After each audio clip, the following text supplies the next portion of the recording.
Baik, selamat kita melanjuti pertemuan kita yang minggu lalu dengan materi dikasihi oleh Allah. Kita mulai. Dikasihi oleh Allah. Sebelum kita masuk ke penjelasannya, Bapak mau tanya dulu kepada anak-anak. Dikasihi oleh Allah. Apakah kalian semua itu pernah merasakan dikasihi oleh Allah? Pernahkah tidak? Jikalau kalian pernah dikasihi Allah, maka berbahagialah diri kalian. Jika belum, mungkin kalian belum merasakannya. Tuhan mungkin sudah mengasihi kalian, akan tetapi kalian belum merasakannya. Seperti itu. Oke, Allah adalah sumber keselamatan sejati. Keselamatan bisa diperoleh dari mana saja dan dengan cara apa saja yang mau dilakukan.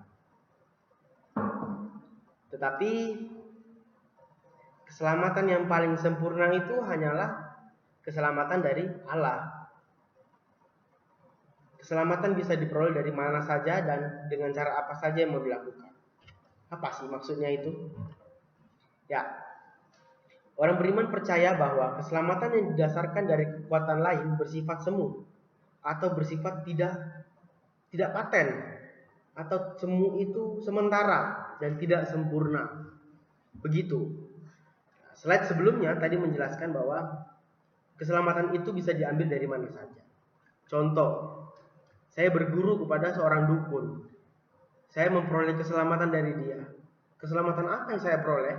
Ya, itu saja keselamatan dari dukun itu kurang lebih ya keselamatan untuk kebal dari senjata tajam, biar saya merampoknya itu enak, nggak takut dipukulin orang. Itu keselamatan dari seorang dukun. Tetapi jikalau keselamatan dari Allah itu sendiri, memang saya tidak kebal untuk senjata tajam dan pukulan orang. Tetapi jikalau keselamatan dari Allah itu sendiri, Allah yang menuntun gerak kita, Allah yang ikut campur dari semua pergerakan kita pasti tidak akan menuju ke jalan seperti itu. Jalan untuk merampok, jalan untuk membunuh orang, tidak ada. Kita akan menuju ke jalan yang benar. Jadi kebal dan tidak terasa di saat dipukulin orang itu tidaklah hal yang penting untuk kita. Seperti itu. Nah, dalam kehidupan sehari-hari kita juga dapat merasakan tanda-tanda kasih Allah yang menyelamatkan melalui kehadiran orang tua, saudara, keluarga. Oke, orang tua, dari kedua orang tua kita.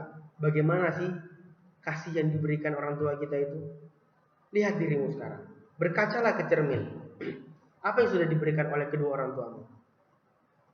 Apakah kedua orang tuamu itu tidak memberikan apa-apa? Jangan salah. Kamu berkaca.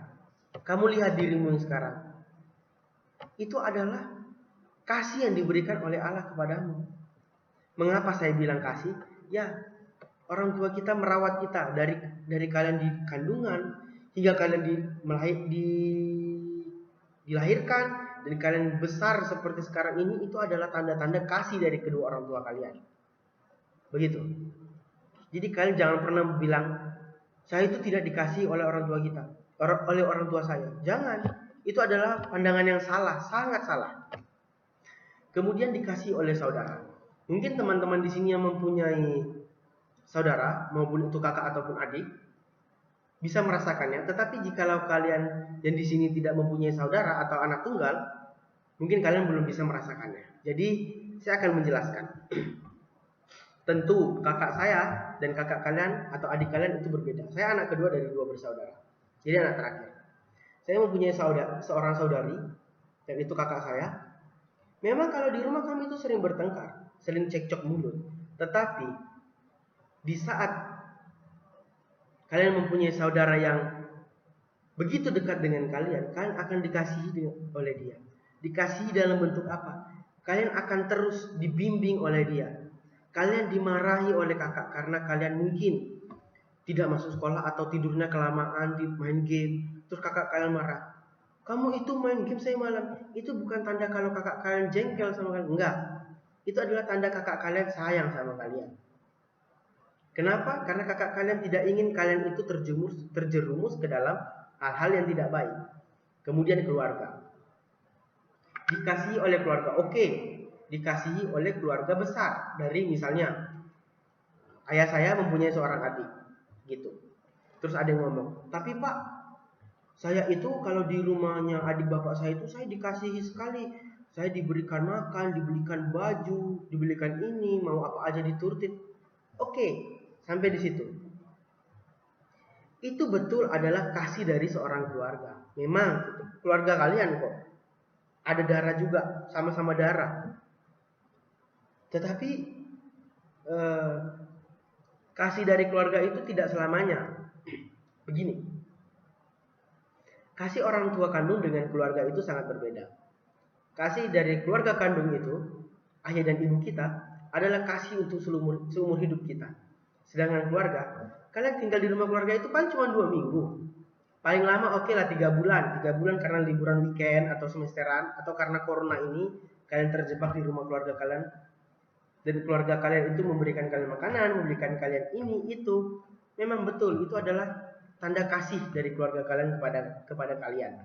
Tetapi tanda kasih itu tidaklah untuk selamanya. Itu hanya untuk sementara. Karena kalian membutuhkan, berbeda dengan tanda kasih yang diberikan oleh kedua orang tua kalian. Itu adalah tanda kasih yang permanen sampai kapanpun. Oke. Kemudian guru, sahabat, dan sesama yang kita jumpai di sekitar kita. Kita berbicara tentang tanda-tanda kasih yang diberikan oleh guru kita. Mungkin kalau guru ini saya di sini masih baru ya. Jadi saya belum pernah berinteraksi secara langsung dengan kalian. Tetapi di sini kalian sudah lama, pastinya sudah berbaur dengan guru-guru lama di sini. Pastinya ya. Saya sebutkan salah satu contoh saja. Contohnya kalian sedang belajar matematika. Kalian tidak mengerti. Gurunya Pak Frans. Pak Frans, saya masih belum mengerti. Padahal Pak Frans tadi baru saja menjelaskan di depan. Tetapi kalian tidak mengerti. Makanya Pak Frans mengulang kembali apa yang tidak jelas oleh dirimu itu. Itu bukanlah terus ada yang bilang, ya guru kan tuntutan seperti itu. Enggak. Guru itu ya punya jam belajarnya. Kalau dia terus mengulang-ulang seperti itu, maka materinya tidak akan tercapai dengan semestinya. Tapi karena kasih yang dia berikan kepada kalian tulus untuk mengajari kalian, makanya dia mau untuk mengulang lagi, mau untuk diberi pertanyaan lagi. Begitu. Kemudian sahabat ini ya, kita mempunyai sahabat yang berbeda-beda. Tentu juga kita diberikan kasih oleh sahabat kita juga tetap yang berbeda-beda. Dan sesama kita yang jumpai di sekitar kita, apalagi sesama kita. Tapi kemungkinan dibulatkan saja. Jika diberikan kasih oleh sesama kita yang kita jumpai di sekitar kita, itu mungkin di sekitar kita ini memberikan kasih senyuman. Senyuman itu adalah sapaan yang menandakan kasih sayangnya kepada kita. Contoh, kalian baru mau pergi sekolah, tetangga kalian di depan, mari bu, mari hati-hati.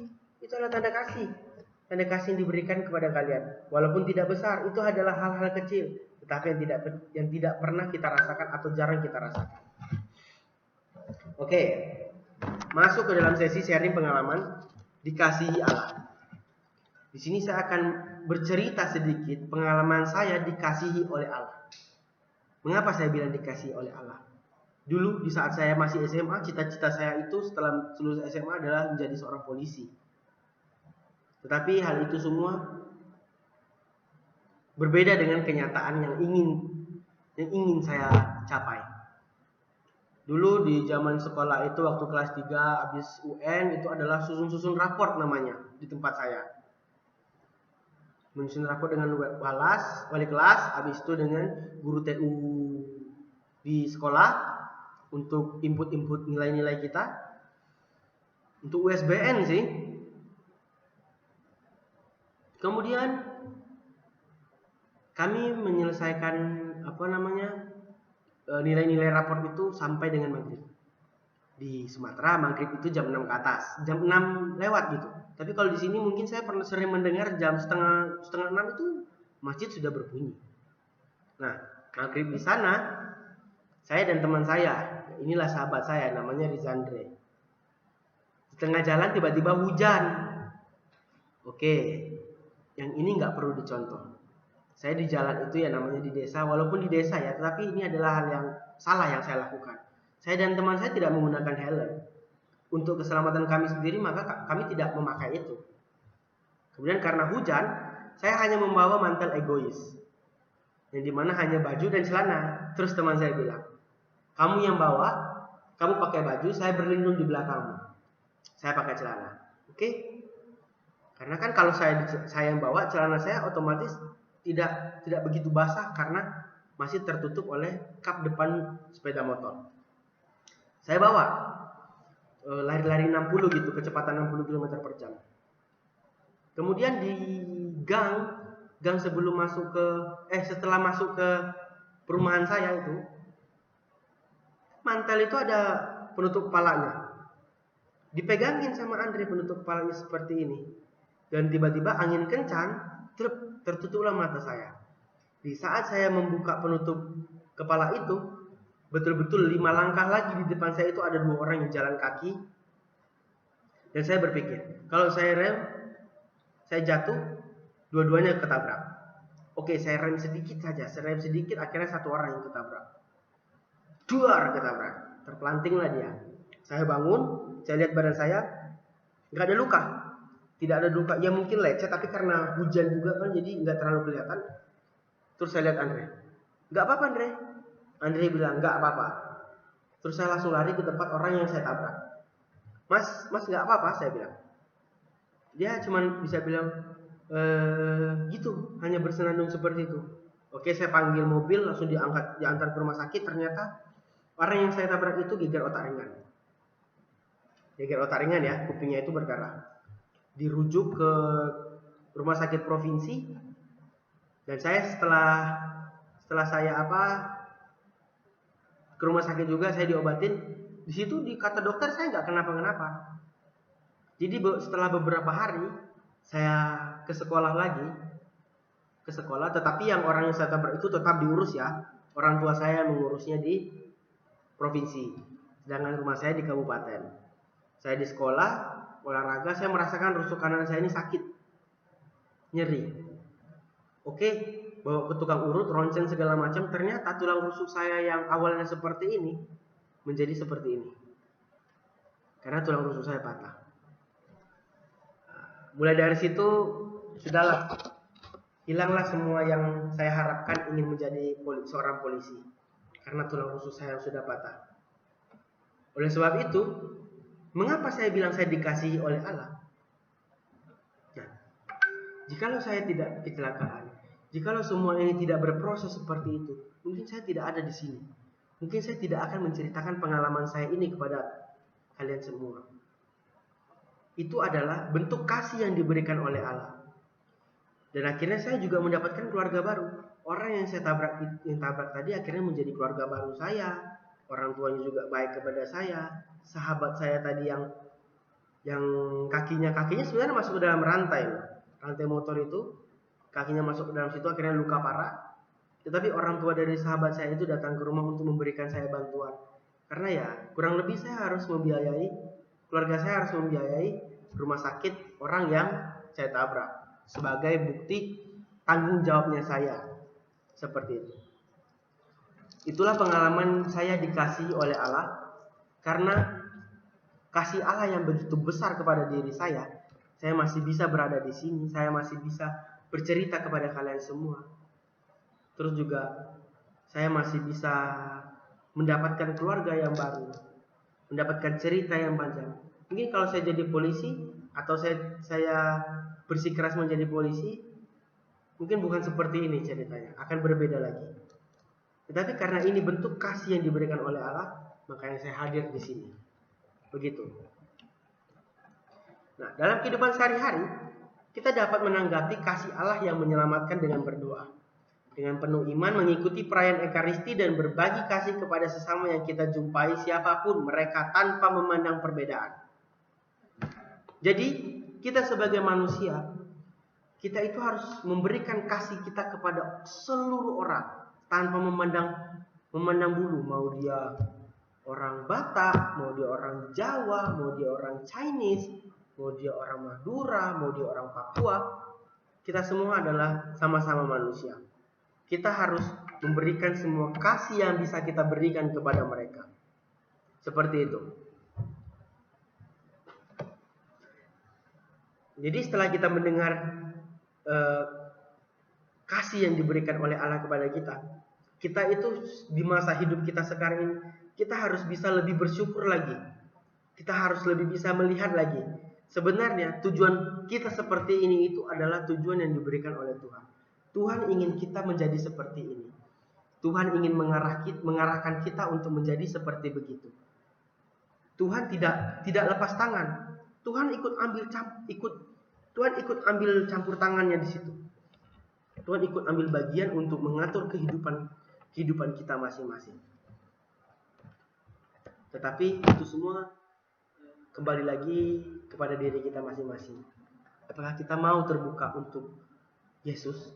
Apakah kita mau membuka hati kita untuk Tuhan, bantulah saya. Ikutlah ambil bagian di dalam menjalankan kehidupan saya. Begitu. Kiranya kasih Tuhan yang Tuhan berikan kepada kalian ini sangat berarti untuk kalian. Jika kalian belum merasakan kasih yang diberikan oleh Tuhan, boleh kalian untuk berefleksi sendiri di dalam hati kalian untuk melihat kembali apa sih yang sudah Tuhan berikan kepada kalian. Begitu. Terima kasih. Selanjutnya silakan mengikuti petunjuk yang ada di dalam Moodle. Jangan lupa pula untuk mengisi daftar hadir ya. Oke. Bapak ingatkan kembali, daftar hadir jika kalian membuka aplikasi Moodle menggunakan smartphone atau handphone, kalian jangan hanya mengklik tanda centang, bukan. Kalian klik tulisan daftar hadirnya, maka di situ akan tertera nama kalian. Seperti itu. Salam sehat, terima kasih, sampai jumpa di minggu depan.